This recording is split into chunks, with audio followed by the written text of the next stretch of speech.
Presento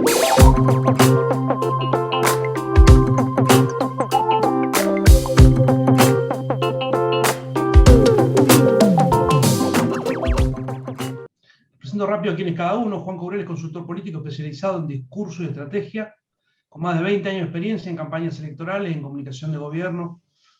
Es periodista de formación, se inició en la consultoría de la mano del gran Manuel Mori Araujo. Fue secretario de Comunicación Pública de la provincia de Buenos Aires durante muchos años y presidente del Consejo Consultivo de los Medios Públicos de la República Argentina. Gracias, Juan, por estar acá para compartir tu experiencia desde ya. Ioni Abelson es consultor político, socio de Vía Consulting. Es un máster en gerencia política en the George Washington University en Estados Unidos. Trabajó en campañas electorales, en comunicación de gobierno en Estados Unidos, México, Dominicana, Ecuador, Brasil, Paraguay, Bolivia, Argentina y demás lugares, casi arriba de un avión, como varios de los que están acá, como Jorge Imhoff. ¿Cómo es? Que nunca supe bien cómo era tu apellido. En realidad es Imhoff. Es de descendencia, yo soy una mezcla, mi papá es hijo de alemanes y mi mamá es gallega, nacida en Galicia, en Pontevedra. En realidad es Imhoff, pero lo castellanicé desde la primaria, ¿viste? Así que ya es Imhoff.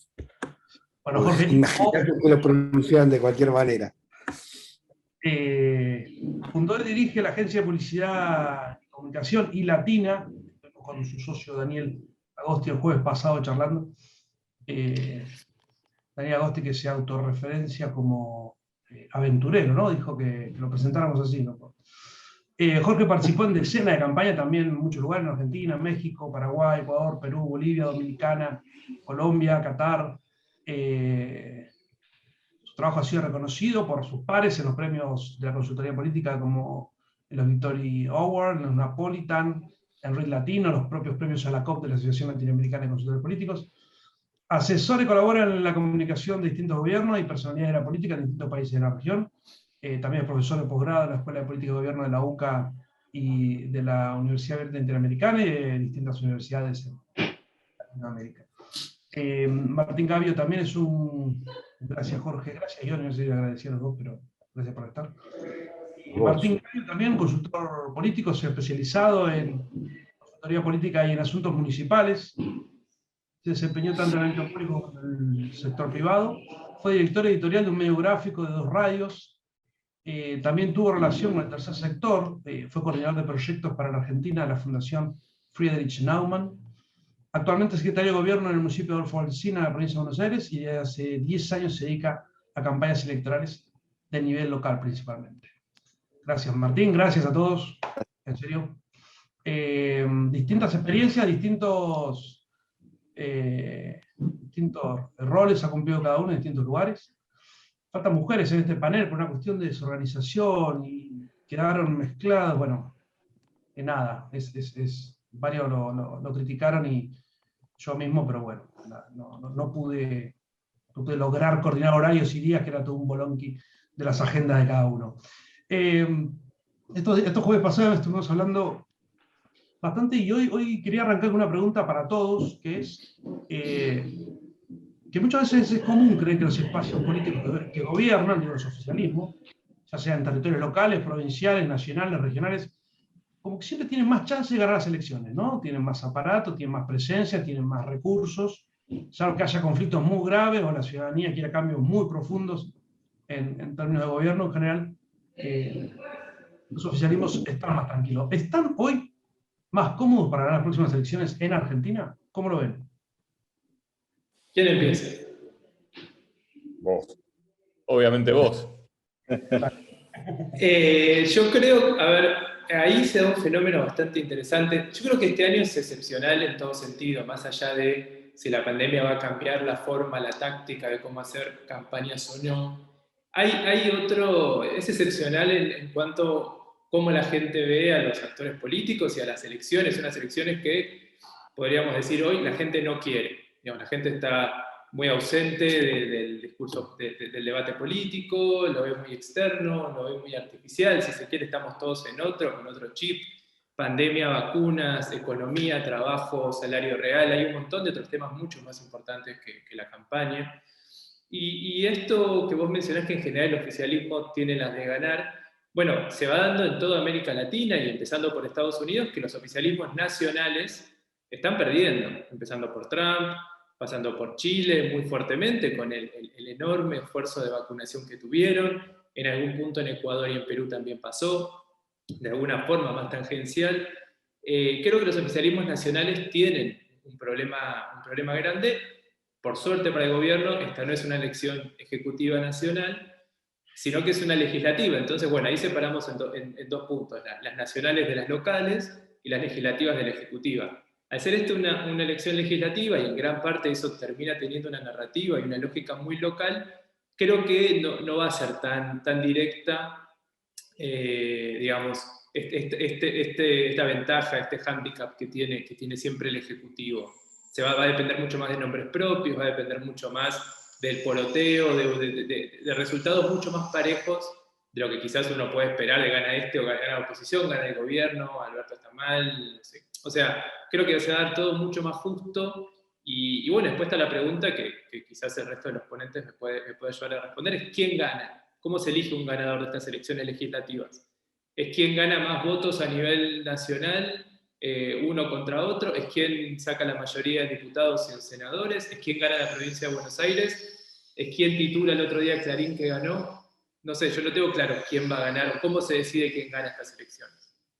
Sí, hay 24 elecciones, claramente, ¿no? Que tienen cada una su lógica propia, por más que se intente esa nacionalización que se intenta siempre y que a veces es necesaria, ¿no? Para ordenar un poco el análisis político el lunes, pero sí, me parece que es válido también eso. Un dato, José. En el mundo, en los primeros 6 meses del año, hasta el 30 de junio, hubo 40 elecciones de nivel nacional y en 29 de esas elecciones ganó el oficialismo.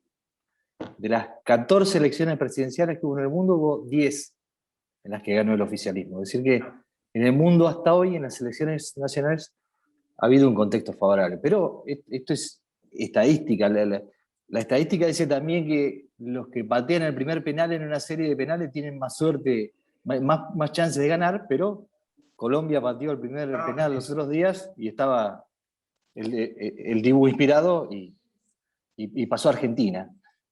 Con las elecciones legislativas pasa lo mismo en Argentina. Desde el 83 para acá, en la democracia moderna hubo 10 elecciones legislativas y solo en 3 ganó el oficialismo. Las del 87 le ganó el Frente Justicialista Alfonsín, después de las leyes de obediencia a vida y punto final. Las del 2009, que gana el Acuerdo Cívico y Social y Unión Pro contra el Frente para la Victoria, después del conflicto del campo, la elección del Blackberry de Narváez, y las legislativas del 27 de octubre. De manera que hay un contexto favorable hacia los oficialismos en el mundo, pero siempre hay un asterisco que hay que poder analizar. Bien, pero buenos datos. Tres solas de la democracia, entonces. De las 10 de la democracia hubo 3 legislativas. El 87 fue ese. Sí.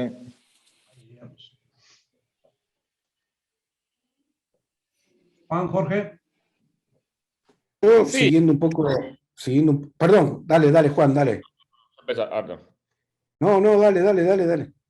No tenía mucho más para agregar. Es difícil ponderar en las legislativas por si se mide solamente elección nacional o muchas veces la referencia de la provincia de Buenos Aires, ¿no? Digamos, y está claro que para el peronismo las últimas elecciones legislativas no fueron favorables, desde 2005 que no gana unas elecciones de medio término, y esto en la provincia de Buenos Aires, pero después cuando uno nacionaliza por las particularidades del sistema político argentino, a veces lo que pasa es que alcanza con un porcentaje menor para constituirse en primera minoría nacional, ¿no? Y esto no escapa. Es muy interesante el dato que aporta Martín respecto de las elecciones a nivel global. Sí, en Latinoamérica, si uno repasa desde que empezó la pandemia, en Latinoamérica no, en América, si uno repasa desde que empezó la pandemia hasta acá, quién gobernaba cuando arranca el coronavirus hasta la fecha, Ioni mencionó algunos, ¿no? Pero vamos de norte a sur. En Estados Unidos fue una derrota. En México no, logró ganar AMLO, pero con un resultado muchísimo menor, obviamente, que el de la ejecutiva. En República Dominicana hubo un cambio de gobierno. En El Salvador no. En Venezuela tampoco, pero en Colombia, bueno, hay una situación social muy complicada.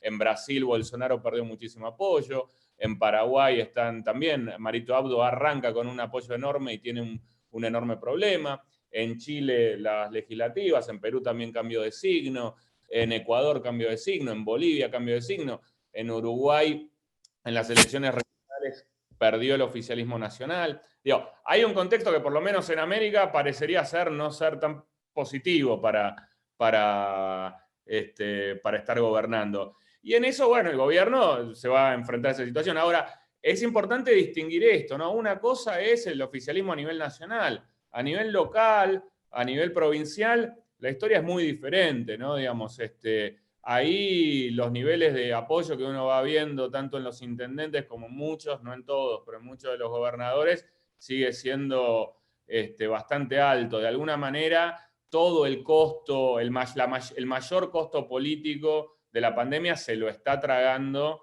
el oficialismo nacional, y no así, y no importa el signo político, los gobernadores ni los intendentes.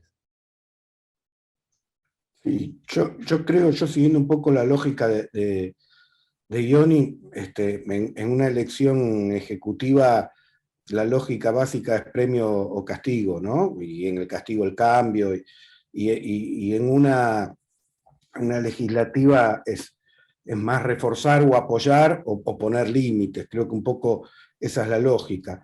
En muchos lugares yo lo que estoy viendo es que cuando uno ve encuestas o ve grupos o lo que fuera, en otros países, y en Argentina también en algunas provincias, la mayor preocupación no es la pandemia, ¿no? A pesar de todo, veo que hay otras cosas que preocupan más que la pandemia y considerablemente más muchas veces.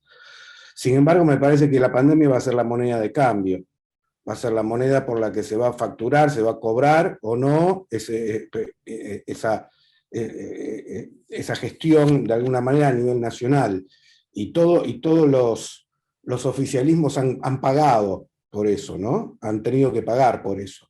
Esa es la moneda con la que se va a jugar un poco la elección. Si bien no veo que sea, que obviamente, no digo que no sea un tema que le preocupe y que le interese a la gente, por supuesto le preocupa, le interesa, pero hay otros temas que le preocupan tanto más, pero creo que la moneda de cambio que se va a jugar en la elección es eso, y por más que haya, que cada elección es una elección distinta, yo creo que va a haber una jugada nacional de esto de, bueno, hay que defender y apoyar, o hay que poner límites, y creo que va a ir un poco por ahí. Ahora, ¿te parece? Y también le pregunto al resto, ¿no? Digo, los temas, uno en campaña, cuando arma una estrategia, encuentra determinados temas que le son favorables, ¿no? Y intenta a partir de los estudios posicionarse en algún lugar. Hoy se ven dos grandes ejes o dos grandes campañas, por lo menos ya en electorales todavía, pero digo, cambiemos claramente posicionado en ahora se empieza a borrar, ¿no? En lo que eran las escuelas cerradas y la apertura de las escuelas en función de la cuarentena, y enfrente de todos parado en la épica de la campaña de vacunación. Digo, ahí la discusión, de alguna manera la discusión pública y los mismos grandes frentes la plantean, sigue siendo la pandemia. Entonces acá como dos cosas, una, porque lo que vos decís, Jorge, también suena coherente, y ha pasado en el resto de las elecciones donde la pandemia quizá no fue central, pero me da la sensación que todavía esta discusión pública sigue siendo la pandemia y su gestión, ¿no? Más que nada la administración de la pandemia. Pues digo, yo hoy veo esos dos caminos, los veo claros, digamos, sigue siendo el discurso, las escuelas, la educación, ahora cambia porque se abrió en casi todo el país, y va a ser la economía y demás. Y el frente de todos, claramente con la campaña de vacunación, que también empieza a caer porque vamos a estar todos vacunados. ¿Pueden ser temas distintos septiembre y noviembre? Esa es otra pregunta. Para abrir, ¿qué opinan? Bueno, a ver, en primer lugar, a la última pregunta, y sí, va a haber una diferencia porque además también tiene que ver con la pandemia. La pandemia es un contexto, es un marco, y creo que la vacuna también va a ser un marco y un contexto. ¿Para qué? Para definir otras cosas. Y también va a ser un filtro de atención, ¿no? Digamos, porque, como decía Ioni al principio, el gran tema de esta elección, en verdad es el gran tema de las últimas elecciones en general, y que es el gran tema también de las últimas elecciones legislativas mucho más acentuadamente. Es cómo llamar la atención y cómo despertar interés alrededor de las campañas, ¿no? Digamos, ese es un tema que cada vez es más complicado, más difícil de abordar, y este caso está recargado por un contexto de crisis y de muchísimas incomodidades personales que llevan a que mucho menos interés te vaya a generar ese tema. Si a eso le sumamos el nivel de polarización discursiva que se está viendo, ¿no? El debate público que es casi, digamos, un lenguaje de señas y de insultos con la mano, bueno, va a ser un clima donde realmente llegar a despertar interés por lo electoral en una legislativa va a ser muy, pero muy complicado. Entonces, ahí la pandemia forma parte, es una situación. Sigue estando en la preocupación, a pesar del ritmo de vacunación, sigue estando en la preocupación de la gente, no es que no existe. Obviamente solapado, digamos, cuando el año pasado se discutía ¿cuál es la prioridad? ¿La pandemia o la salud o la economía? Y no, la prioridad es todo una cosa que es una mezcla mucho más imprecisa respecto de las preocupaciones de la gente, ¿no? Digamos, o sea, sí forma parte, pero forma parte de otras cosas. Acá el gran tema es poder manejarse en una campaña en donde la gente va a estar poco interesada y donde lo que va a mandar es la incertidumbre. Por eso, es muy buena la pregunta, de septiembre y noviembre van a ser iguales o diferentes. Lo mejor que podemos contestar es que no sabemos y estar preparados para que lo sean. Falta una eternidad, ¿no? Faltan 60 días, 66 días para las PASO y 129 días para las generales. Juan decía que los gobiernos locales van a pagar menos, pero los gobiernos locales han tenido también la responsabilidad del control y la responsabilidad de la aplicación de las sanciones a las transgresiones de las normas que impuso el gobierno nacional y provincial, por lo tanto, han sido los que han tenido que poner la cara. Y, además, no han tenido herramientas para paliar la crisis económica. Los gobiernos locales no entregaron ni ATP, ni IFRE, ni Repro 2, ni Repro, ni los bonos del Lago H. Lo único que pudieron hacer algunos gobiernos locales es una exención de la tasa de seguridad y higiene, o sea, algo mínimo para paliar la crisis económica. Por lo tanto, me parece a mí que el contexto de los oficialismos locales no está a priori como un escenario favorable. Pero la suerte de la legislativa me parece a mí que va a depender de dos indicadores, y acá el contexto. El primero es el grado de consenso que hayan podido alcanzar los gobernantes, y esto, como venimos hablando de los oficialismos, el grado de consenso para tomar medidas que hayan podido tener los gobernantes, y el segundo es el grado de cercanía, y esto en dos aspectos: en el grado de la empatía que hayan podido lograr y el grado de la cercanía territorial también que han podido desarrollar en este periodo tan difícil que les ha tocado gobernar. Por lo tanto, me parece que de estos dos indicadores, a mayor grado de consenso y mayor grado de cercanía que los gobernantes hayan podido alcanzar, más chances van a tener de poder validar sus gobiernos, me parece. Yo quería agregar sobre tu pregunta, José. El eje hoy es ese, ¿no? Vacunas versus economía. Quizás algo así en la escuela, creo que va mutando economía de algún punto u otro. Y creo que va a mutar mucho más a noviembre. Pero creo que ninguno de los dos termina siendo un emisario legítimo de eso, de ninguno de los dos ejes, porque Juntos por el Cambio tiene una legitimidad comprometida para hablar de economía, digamos, no es que viene el gobierno más exitoso en materia económica, y el gobierno, si bien está vacunando masivamente, yo no veo en las encuestas que estoy viendo, o en los focus a los que tengo acceso, un agradecimiento, un pago electoral, si se quiere, de las vacunas. O sea, las vacunas no están ordenando el voto hoy, no hay un mayor voto por mayor cantidad de vacunas, y eso me hacía acordar, cuando estaba pensando recién, había un profesor mío que me decía que la gente, o sea, que uno puede capitalizar electoralmente lo que excede las expectativas de la gente. Lo que está en el marco de lo que la gente espera, la gente te va a decir, y sí, obvio, es tu laburo. Lo que excede las expectativas es lo que la gente te permite capitalizar electoralmente.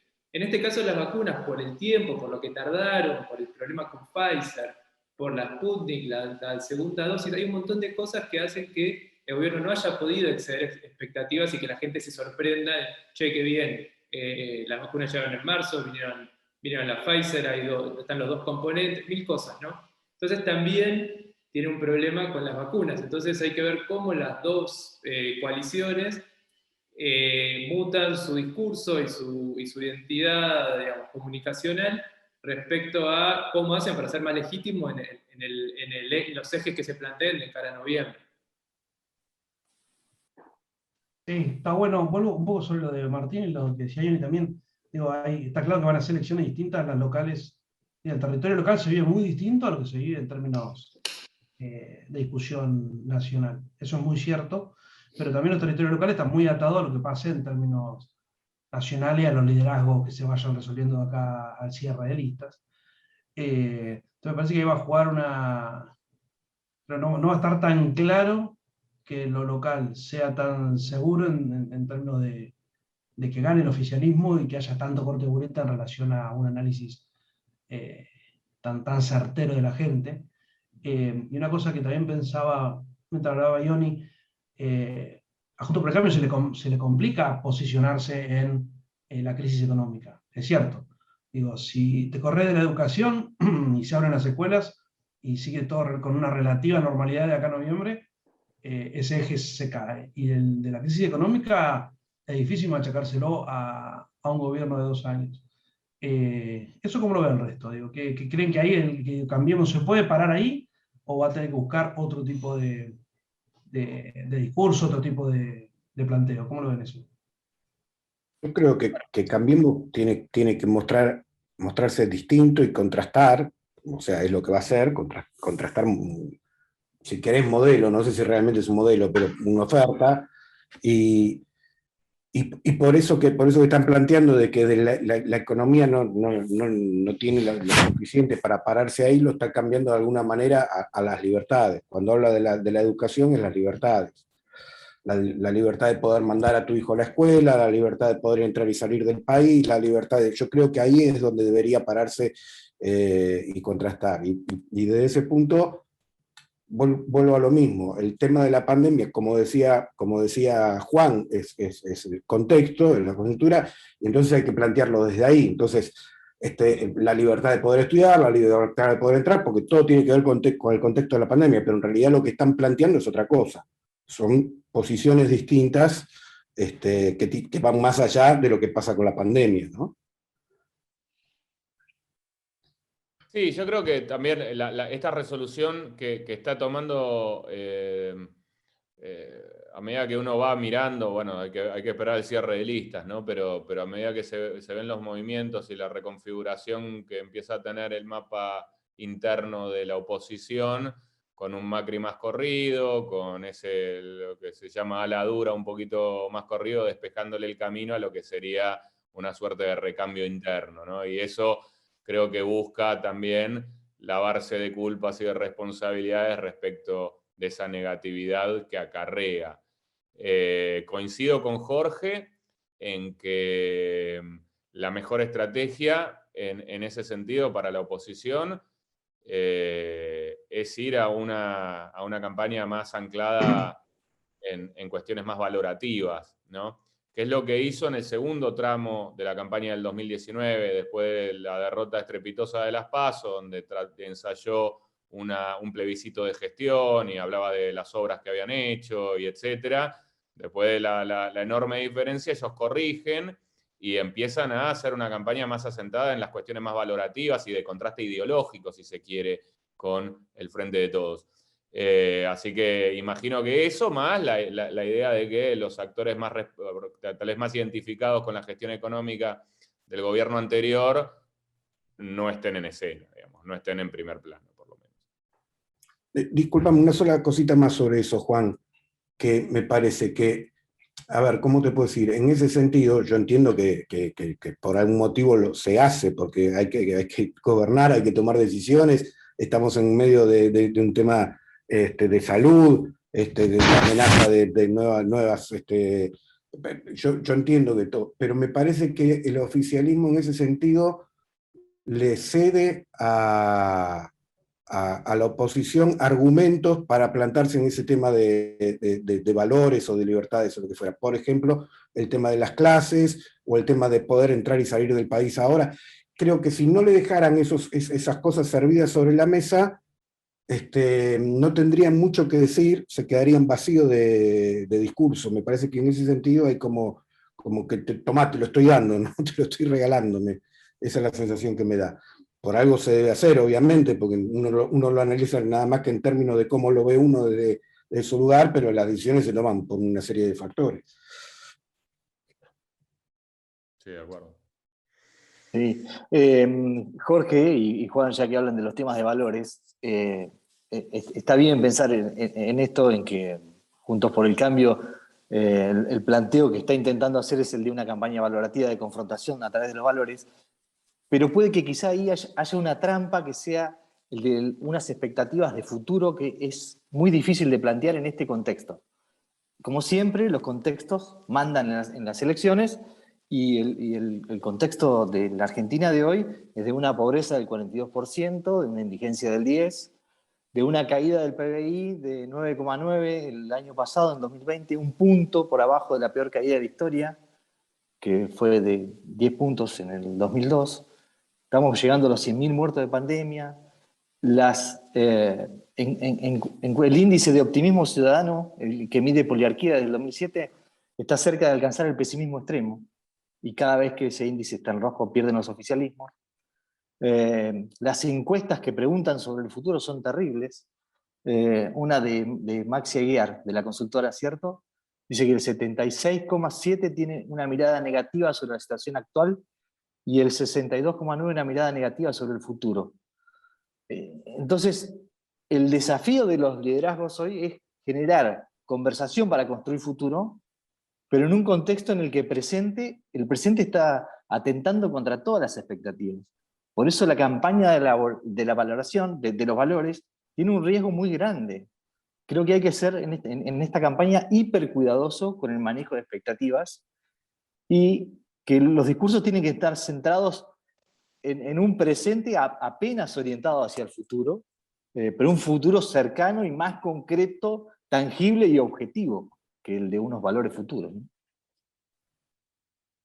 Y la pregunta, agregando a eso, es ¿cuánto una campaña de valores tiene sentido cuando la gente no sabe si va a llegar a fin de mes, no sabe cuánto va a costar la leche el mes que viene, no sabe... Digamos, hay un nivel de incertidumbre económico enorme, como no se veía desde el 2002, en cuanto al desempleo, al miedo a perder el trabajo. Entonces, buenísimo lo de la libertad, pero también dame una mano, ¿no? Ahí creo no que sé cuánto efecto va a tener, perdón. yo creo que Espérate un segundo, porque no me parece menor el dato de que es cierto que dice Dionis, y ni hablar que los datos que tiró Martín dan ganas de llorar. Pero, a ver, frente a eso, la opción es cambiemos, que hace 2 años lo sacamos porque digo, la cuestión económica no supieron manejarla. Entonces, la alternativa es esa. Y acá, digo, ¿se entiende? Digo, la discusión ahí me parece que hay una pérdida de... Es cierto que corren a Macri, corren a los supuestos responsables de la caída, digamos, de haber perdido las elecciones, y ponen otros referentes. Eso es cierto, están haciendo una táctica ahí interesante para recuperar posibilidades. Pero, digo, te saco porque no funcionó. Viene una pandemia, ustedes la verdad que estos 2 años tampoco funcionaron y se está hundiendo el país, estamos destruidos.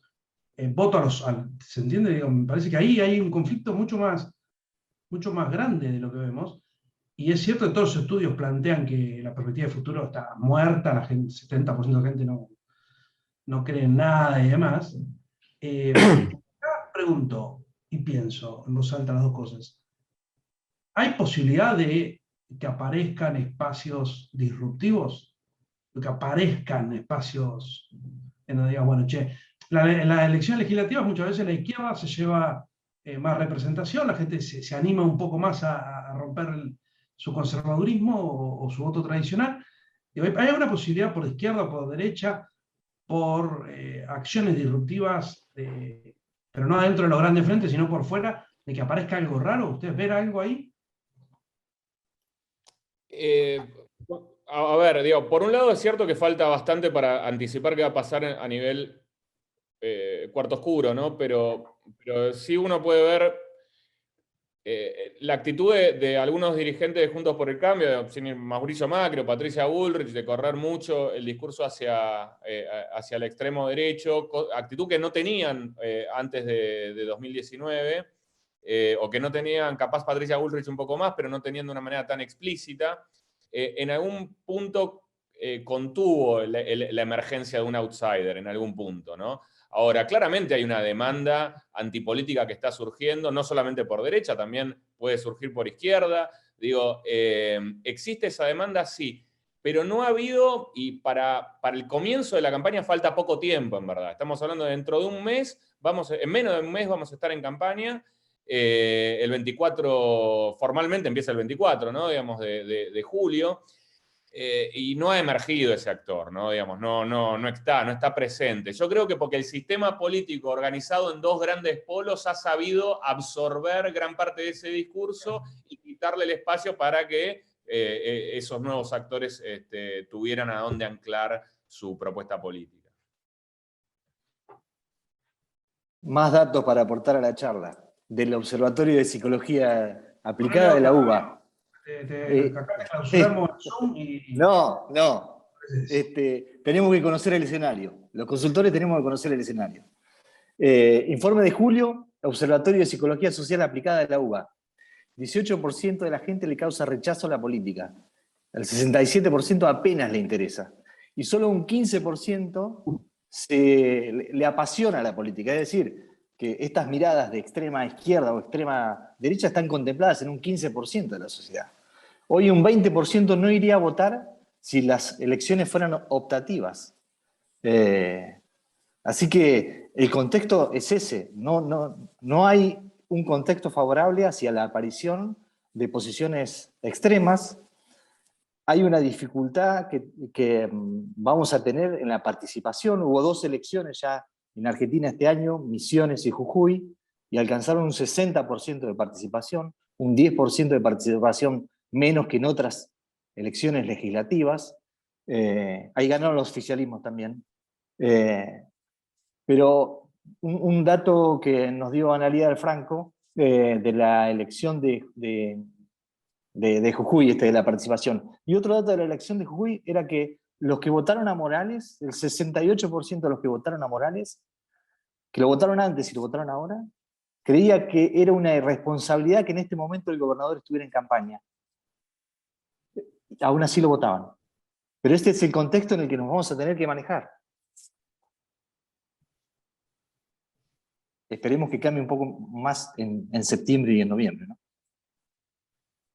Sí, como decía Juan, la oferta al menos no se está ordenando, la oferta electoral, digo, no se está ordenando como para que haya un espacio grande por fuera de las grandes coaliciones que está habiendo, pero sin duda hay una semilla plantada de antipolítica, de un espacio más por fuera de la política tradicional, si se quiere, que no sé cuándo, digamos, recordemos que la semilla del 2001 terminó con la presidencia de Macri en el 2015, ¿no? Digo, hay un proceso.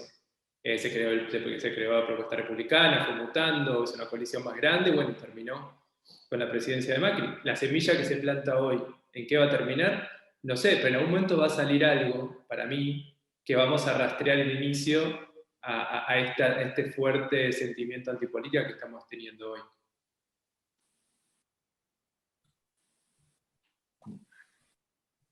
En ese sentido, digo, a ver, hay opciones, porque hay que contener, es cierto que decía Juan, se están conteniendo esos discursos por izquierda o por derecha en los dos espacios, y hay una necesidad de contraste grande, ¿no? Siempre hay necesidad de contraste en las elecciones, pero hoy hay una necesidad de contrastar. La cuestión disruptiva, distinto, diferente, el planteo de ideas más radicalizadas, ¿ustedes creen que pueden darse adentro de estos espacios? Digo, ¿es posible que la oposición intente, por ejemplo, Juntos por el Cambio, plantearse en una cuestión disruptiva en relación a Frente de Todos o al revés? ¿Ven una posibilidad o ven una elección mucho más clásica, digamos? De hecho existe, perdón, pero tenemos a Bernie, ¿no? Del lado de Frente de Todos, que es un poco la opción más extrema de la izquierda, no sé, de ese espacio. Y tenemos a Patricia Bullrich, quizás, del otro lado también capitalizando ese sector. Y creo que lo más interesante y lo más rico es justamente que sean los partidos más tradicionales, ciertos diques de contención, los que vayan conteniendo el espacio más amplio posible, y no que eso salga de algo muy minoritario y quizás muy radicalizado por fuera, que puede ser bastante más peligroso, y eso ya es algo más personal de lo que puede generar, pero existe, me parece que existe. No sé cómo se va a dar eso, pero bueno, ahí está. Para mí mi Parece que, pregunta iba. parece Perdón, que Juan. existe. Dale. Ah, perdón. Dale. No, que efectivamente parece que existe, pero también si uno cree en lo que está saliendo en los medios, las alas extremas están presentes, están absorbiendo ese discurso, están canalizando esa demanda, pero después ahora cuando vamos a elecciones se retiran y hay como cierta tendencia de ir a candidatos más cachol, ¿no? Digamos, candidatos que sean capaces de interpelar al voto blando. Entonces, es una buena estrategia tenerlos adentro. Y tal vez, y esto es una irresponsabilidad tremenda la que voy a hacer, pero digo, tal vez eso es lo que esté ayudando, que con el nivel de adversatividad discursiva que tiene el sistema político argentino, con el nivel de violencia verbal que tiene el debate público, acá no esté, y con la crisis tremenda que venimos arrastrando, acá no estemos en una situación donde por ahora, y esperemos que así siga siendo, se estén viendo salidas en formato de estallido social, de violencia política ni demás, como sí sucede en muchos lugares de la región y en otros lugares del mundo también. Coincido con Johnny en esta descripción de que, por suerte, las dos grandes coaliciones están conteniendo las opiniones más disruptivas, y eso no permite que se escapen por afuera y formen posiciones más radicalizadas que nos pueden llevar a lo que describí, Juan. Jorge, vos que andás por el mundo, ¿cómo lo ves? No, a ver, yo creo que las posiciones más radicalizadas tienen que ver con la falta de representatividad de las propuestas más clásicas y más tradicionales, y con la frustración que ha generado muchas veces estas propuestas más clásicas y más tradicionales. Pero no veo, sí, en todos lados hay expresiones que surgen, no veo mucho distinto a lo que conocemos todos y a lo que se dijo recién. A diferencia de otros lugares, acá lo están absorbiendo las dos coaliciones más grandes, como decían recién, y eso está bien. En ese sentido, no mucho más. Yo me volvería un segundo a lo que planteaba Martín, esto de la falta de expectativa y el tema de futuro, y me parece que eso de alguna manera, en vez de ser un problema, puede simplificarle a algunos, ¿no? Porque, vuelvo al mismo punto, si el tema económico, a ver, no es una bandera que pueda defender la coalición de Juntos por el Cambio. Tampoco, estamos de acuerdo que es uno de los temas, o es el tema, ok, pero no es una bandera que pueda defender Juntos por el Cambio. Tampoco es una bandera que pueda defender el Frente de Todos. Y por otro lado, la gente no tiene una expectativa de que vaya a cambiar nada en el tema económico con esta elección, ni que vaya a cambiar nada con el tema económico en el corto plazo. Claro. Entonces, si esto fuera una ecuación matemática, yo despejo el tema económico, ¿no? Entonces, si despejo el tema económico, bueno, ok, ¿por dónde va a pasar la cosa? ¿No? ¿Y por dónde va a pasar la cosa? Bueno, la pregunta es dónde se puede parar cada uno para contrastar o para poner en valor lo suyo. Y en ese sentido me parece que No sé cuán fuerte puede ser esa posición de los valores, pero me parece que Juntos por el Cambio puede encontrar un espacio ahí. Depende cuánto se lo ceda, un poco lo que hablábamos hoy, ¿no? Cuánto se lo ceda o se lo tapone o no el Frente de Todos. Porque también si vos le quitas eso, se queda callado, se queda vacío, no tiene mucho más para decir, ¿no? Me meto, para salir un poco del análisis político, me meto más en el laburo más cotidiano de todos ustedes, en campañas con gobiernos y demás, pero va un poco la mano con esto que decís vos, Jorge, de las estrategias se van pensando un poco así, ¿no? Digo, saco lo económico, saco que encuentro. Y las encuestas tienen un rol como demasiado central en nuestra profesión y en el periodismo, ¿no? Tienen como lo sabemos todos. ¿Qué opinan ustedes en relación a la investigación, los estudios, los focos, las encuestas, pudiendo dividirlas en dos cosas, ¿no? Aquellas que sirven para operar o para el ego de la política y de quién va a ganar, para el ego de los periodistas también, y aquellas que realmente sirven para la táctica y la estrategia? ¿Dónde se paran en relación a los estudios, cada uno de ustedes? No sé. Bueno, dale. Estamos en un enorme problema. Estamos con grandes dificultades y no es un fenómeno argentino, es un fenómeno global y hay un gran problema para interpretar, para interpretar la realidad porque está en crisis no la de todos, ¿no? Pero la matriz de razonamiento de muchos de nosotros que utilizábamos la investigación cuantitativa como uno de los pilares y hoy sabemos que se nos arman grandes lagunas donde a veces estamos jugando a ciegas. De todas maneras, a pesar de eso, sigue siendo un método que te permite tener una matriz razonable para la toma de decisiones y evaluar distintas cuestiones. Entonces uno capaz ahí no va a estar midiendo el número fino, pero sí mirando las tendencias, ¿no? El estudio cualitativo sigue siendo una enorme fuente de inspiración para analizar las cosas y para ir pensando el discurso político y para ir evaluando cómo entran los mensajes o por dónde viene la conversación pública. Y ambos métodos, si bien el cualitativo no es que esté en crisis, el cuantitativo es el que lo está, ambos métodos obviamente tienen cuestiones que no abarcan todo lo que necesita una estrategia, pero son hasta el momento irreemplazables.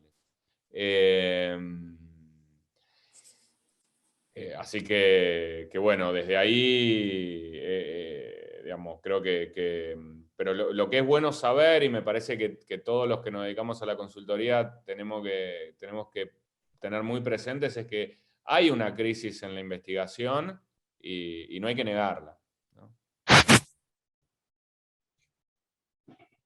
Sí.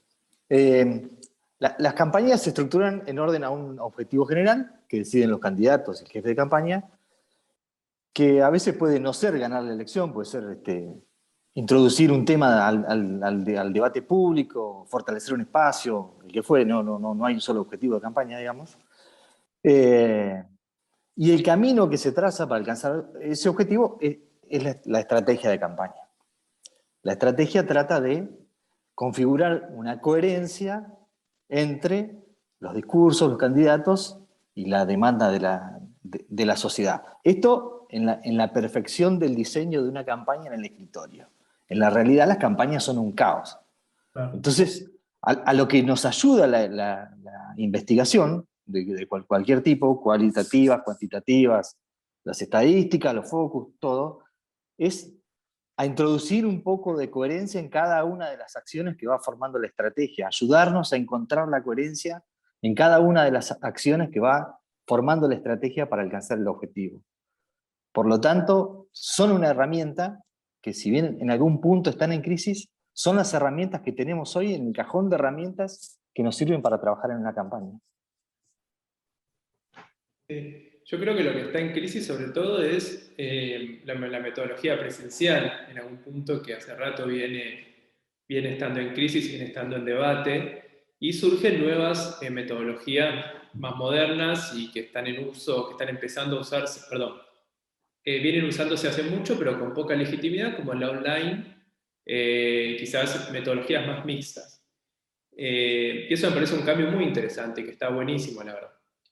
Creo, o sea, para mí hay un mito quizás, que es que las campañas comunican y la gente recibe ese mensaje, el elector recibe ese mensaje, piensa si está de acuerdo o no y vota en consecuencia. Lo cierto es que la campaña es parte de un entramado mucho más grande y complejo, y lo que hace en realidad es meterse en una conversación que le es externa. O sea, la campaña lo que hace es meterse en una conversación que ya existe, que ya se está dando todos los días en la sociedad, se camufla quizás, en una buena campaña se camufla en esa conversación y logra convencer electores dentro de su misma dinámica, dentro de lo que ellos ya estaban viviendo, no es que inventamos algo nuevo. Esa conversación, esos códigos, esas ideas, esos conceptos los entendemos a través de la investigación. No hay otra forma, uno no puede inventar algo artificial e imponerlo. O sea, en el mejor de los casos te sale bien alguna vez una carambola, pero lo cierto es que uno toma la conversación que ya está existiendo en una sociedad, en cualquier lado, en WhatsApp, en Facebook, en Instagram, en el bar de la esquina, en el club o lo que fuere, y se mete en esa conversación. Y esa conversación uno la entiende y logra entender cómo meterse a través de la investigación. Sí, a mí me pasa algo con la investigación, a lo mejor está errado lo que voy a decir, pero es una sensación que tengo, que es, digamos, yo no hago estrategia, ¿no? Nosotros lo que hacemos es traducir la estrategia en mensajes para que puedan conectar o que lleguen a poder participar de esa conversación, de ese proceso de valoración o de decisión. Entonces, para nosotros, cada uno mira la cosa de su lugar. Yo, de mi lugarcito, para mí es mucho más valiosa la información que puedo obtener desde una cualitativa que desde una cuantitativa, ¿no? Y siempre, desde mi lugar, errado, capaz, veo que en un cuarto de guerra o los estrategas se preocupan mucho más por la cuantitativa que por la cualitativa. Capaz que no es así, esa es la sensación que yo siempre percibí, ¿no? Y digo, fantástico. O sea, ¿cómo salís a navegar sin un mapa? Tenés que tener qué imagen positiva tenés, qué negativa, cuánto tenés la diferencia de los dos, cuánto tiene el otro, qué intención de voto. Esa es la foto, y esa es la foto que tenemos que modificar, o alimentar, o cambiar, o alterar, o bajar, o cambiar. Y para eso tenés que nutrirte de la cualitativa, ¿no? Y siempre me llamó un poco la atención de eso, como que la cuantitativa es la primera figura del escenario, del espectáculo, de la investigación, y la cualitativa parece que fuera un actor de reparto en esa película. Pero bueno, puede ser porque yo lo veo desde mi lugar, ¿no? Creo que eso pasa porque el cliente está muy obsesionado siempre con la cuantitativa y uno tiene que hacer malabares para explicar por qué sirve una cualitativa, que es lo que a nosotros más nos importa. Pero el obsesionado es el cliente y el financista, entonces explicarle que tiene que gastar plata en la cualitativa. Sí, el ego ahí es importante, a ver cómo estoy, quién está mejor. Vamos cerrando, y ahí Ioni habló del online, de la metodología, ¿no? Cómo empezaron a cruzarse software de conversación, métodos de preguntas y de paneles online y demás en las encuestas, en los estudios de investigación, pero también lo tecnológico empezó a atravesar un poco todo, y la pandemia arrasó rápidamente la necesidad de que, por ejemplo, estamos ahora acá en Zoom haciendo esta conversación que quizás hace 10 años atrás no hubiera sido tan común. ¿Cómo ven ustedes, digo, la irrupción de la tecnología, cómo se acelera en pandemia, y si va a tener algún tipo de efecto en algo metodológico o qué en relación a las próximas elecciones?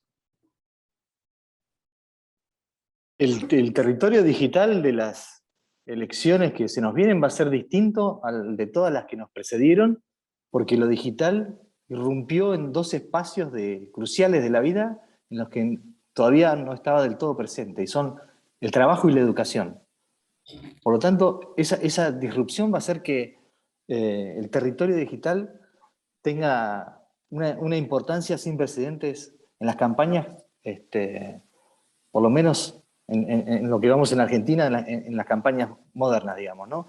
Y hoy Ioni dijo algo, y va a ser la clave de estas elecciones, que es cómo vamos a entrar en la conversación de la ciudadanía.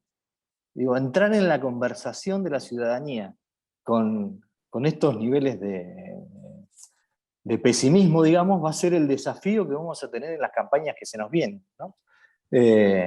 Por lo tanto, a mí me parece que estas van a ser las campañas del hashtag. Tomá el elogio que tiró para tapa del diario, ¿eh? A ver si alguno se mueve y le gana. A mí me parece que, a ver, que van a cambiar cosas, sí. Que hay cosas que no van a hacer lo mismo, sí. Ninguno de nosotros escucha música como la escuchaba antes. Vienen nuevas tecnologías, se instalan, se hacen cotidianas, se hacen cultura. Eso va a pasar. Pero ninguno de nosotros escucha música como escuchaba antes, pero los temas que elegís y la música que elegís no cambió. Vos seguís eligiendo la música que te gusta. A ver, ¿qué quiero decir con esto? Como vos decías recién, José, esto hace un tiempo era impensable que lo hacemos por acá. Nos acostumbramos enseguida. Hoy vas a un restaurante y el menú lo lees con el código QR, ¿no? Te acostumbraste enseguida. Pero vos, el restaurante al que elegís ir, lo seguís eligiendo por cosas que no cambiaron. Por la carta, por cómo cocina, por la atención, por lo que fuera. Yo creo que lo nodal, y ahí voy a lo de Martín, no va a ser, digamos, por supuesto hay que adaptarse a esas nuevas cosas, van a cambiar, pero lo nodal sigue siendo qué le pasa a la gente y cómo poder conectar con eso y cómo poder ofrecer algo que conecte, que la gente perciba que la discusión o en el contraste pueda pasar. Me parece que pasa por ahí. Y en ese sentido me preocupa mucho más lo que plantea Martín al final, digamos, cómo entrar en la conversación cuando la gente no quiere hablar, cuando la gente no le interesa la campaña, cuando la gente no tiene ninguna expectativa. Me preocupa mucho más lo que le está pasando a la gente que cómo cambió todo esto, porque las preocupaciones de la gente siguen siendo siempre básicamente las mismas y no tienen que ver con esto, ¿no? O sea, van cambiando con la coyuntura, pero son siempre las mismas y no tienen que ver con este tema tecnológico, con este tema. De eso no hay dudas. Digo, lo tecnológico está claro que es un territorio, es una herramienta, pero en lo que dicen los dos, que coincido con los dos, ahora, si yo me quiero meter en la conversación, a partir de lo que está sufriendo la gente, la pregunta es ¿dónde me meto en la conversación? Y ese dónde, hace 10 años, era simple, y hoy es cada vez más complejo. Porque hoy la misma ciudadanía tiene 25 dóndes distintos, donde se encuentra, donde consume cosas muy distintas. Entonces, ¿a dónde meterte? Me parece que sí, en lo que están diciendo los dos, ahí puede haber algún tipo de ruido. En el fenómeno de que describíamos, ¿no? de falta de interés en las campañas electorales, hay un aspecto que lo acompaña, que es la fragmentación de las audiencias, la fragmentación de los contenidos. Eso está íntimamente vinculado con el proceso de hipermediatización que se vio acentuado ahora en la pandemia, pero que es preexistente, ¿no? Digamos, Martín describía dos ámbitos en donde no estábamos mediatizados, ¿no? La oficina y la escuela. Eso era los dos reductos que quedaban y ahora están hipermediatizados, ¿no? Entonces, claramente parece haber una correlación, que después hay muchos debates de cómo opera esa correlación, ¿no? Entre hábitos informativos, hábitos de mediatización y comportamiento político, ¿no? De hecho, algunos lo asocian con la polarización, unos dicen que opera, que la polarización se acentúa porque se generan burbujas de sentido donde solamente consumimos la gente que piensa igual que nosotros. Otros te dicen, no, ojo, no es por eso, al revés. La hipermediatización lo que te hace es estar más expuesto a los discursos que a vos te molestan y eso genera un efecto adverso que es afianzar aún más tu identidad propia y que no es que estás en una burbuja, al revés. Ahora ves más lo que no te gusta y por eso los odias más, porque antes no los veías, eran secretos. Entonces, no hay un consenso alrededor de eso, probablemente falten muchas décadas para que entendamos qué está pasando en este planeta. Ahora, claramente hay, no sabemos si una correlación, pero sí coincidencia, ¿no? Digamos, algunas cuestiones que están pasando. Esto en el plano, si se quiere, más interesante, más... Ahora, en el plano operativo de una campaña electoral, claramente es un despelote, ¿no? Porque hay toda una inercia de funcionamiento que tiene que ver con la movilización pública, que tiene que ver con el candidato mostrándose con gente, desde el aspecto más elemental y visual de yo quiero a mi candidato rodeado de gente, abrazándose, dándole besos a chicos y sonriendo y sin un barbijo que le tape la cara, ¿no? Entonces, todo eso claramente va y ya está generando, digamos, un enorme esfuerzo de cada equipo de campaña para ver cómo reemplazan todo ese dispositivo por cosas que nadie tiene la menor idea de si van a servir para algo. ¿No? Que es cómo me meto en el WhatsApp de la gente, cómo me meto en los Zooms, cómo me meto en cosas. Nadie tiene la menor idea de cómo se va a meter. Pero están tratando de inventar nuevas ideas que algunas de ellas van a ser interesantes y otras van a ser, digamos, puro humo. Sí, yo me acuerdo, José, tuve una imagen tuya en un acalorado debate con un asistente de un seminario que te preguntaba si las redes sociales servían para algo. Tengo como esa imagen muy vívida. Y vos decías, pero ¿y qué? ¿Los carteles en la calle? No sé, como y vos lo ponías correctamente en el lado de, bueno, es un otro territorio donde se pelea, ¿no? Y hoy los argentinos, la voy a martinear, pasamos 9 horas y media conectados a Internet. Somos el 4.º país del mundo que más tiempo pasamos conectados a Internet, lo cual es muy extraño, pero los datos están ahí en We Are Social. Y bueno, entonces, como hablaba antes, ¿cómo nos metemos en la conversación? ¿Y dónde está la gente? ¿Y la gente dónde está? Está conectada. La gente está, como decía Juan, en TikTok, está en WhatsApp, está en Telegram, en Zoom. ¿Cómo nos metemos ahí? ¿Cómo somos parte de ese debate? Antes era, bueno, vamos a la plaza, ¿no? Entonces iba un grupo de militantes a la plaza, hacía su trabajo de campaña, ponía una mesa. Bueno, ¿cómo es la mesa del WhatsApp? ¿Cómo nos metemos? Y la solución, o sea, lo primero que viene a la cabeza son stickers y memes. Y GIF. Bueno, ¿cómo hacemos para entrar en eso sin ser ridículos, sin ser cualquier cosa? ¿Cómo lo hacemos sin deslegitimarnos y sin desdibujarnos? Bueno, ese es el desafío, me parece clave de esta elección. Y lo que estamos haciendo los equipos de campaña es, bueno, pensando eso, cómo metemos la mesa de campaña, la mesa donde antes estaban los folletitos, en un WhatsApp. Bueno, eso estamos haciendo, me parece. Me encantó, ya son 7:10, cerramos, era 1 hora. Me parece que esta última parte quedó ahí abierta para hacer 50 seminarios más, y va a estar más que interesante de acá a noviembre. Gracias Juan, gracias Jorge, Ion y Martín, en serio. Gracias a los asistentes y nada, nos vemos en la próxima. Gracias. Gracias José, saludos a todos. Gracias.